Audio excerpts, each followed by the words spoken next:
안녕하세요. 저는 고려대학교 안암병원 신경과 유성욱입니다. 뇌졸중은 뇌혈관이 막히거나 터져서 뇌 기능에 장애가 생기거나 의식이 떨어지는 증상을 말합니다. 뇌졸중에는 크게 두 가지로 나눌 수 있는데요. 혈관이 막히는 뇌경색, 허혈성 뇌졸중과 혈관이 터져서 생기는 뇌출혈, 출혈성 뇌졸중으로 나눌 수 있습니다.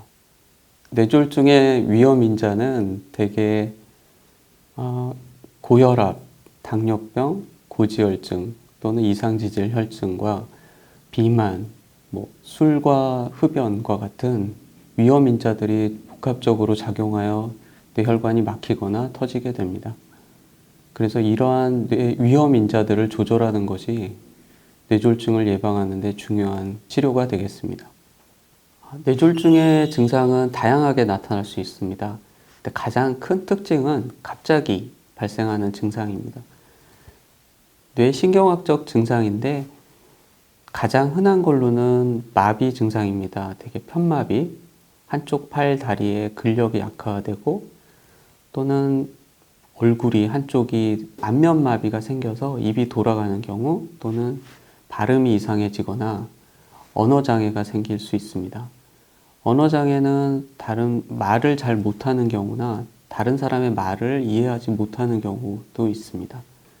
그 이외에도 한쪽의 감각이 떨어지는 경우, 어지럽거나 균형을 못 잡는 경우, 또는 물체가 두 개로 보이거나 한쪽 눈이 갑자기 안 보이는 경우도 뇌졸중을 의심해 볼 수 있습니다. 뇌졸중 예방을 위해서는 뇌졸중의 위험 인자들을 잘 관리하는 것이 필요합니다. 뇌졸중 위험 인자에는 고혈압, 당뇨병, 이상지질 혈증, 비만, 음주, 흡연 등이 있습니다. 또한 심장질환도 뇌졸중의 원인이 되므로 정기적인 검사가 필요한 경우도 있겠습니다. 금연, 금주와 같은 생활 습관의 변화가 필요하며 30분 이상의 규칙적인 운동이 도움이 됩니다.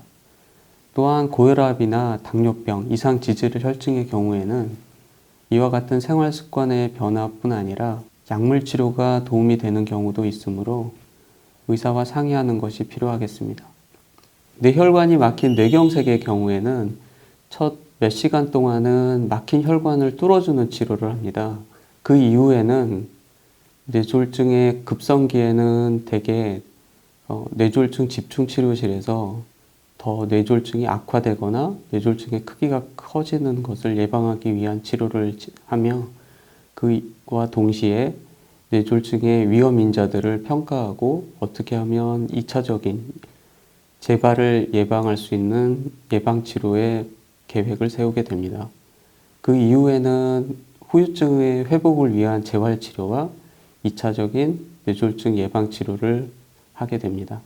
뇌혈관이 막히는 경우에는 혈류 중단으로 인해서 뇌세포와 뇌조직이 손상되게 됩니다.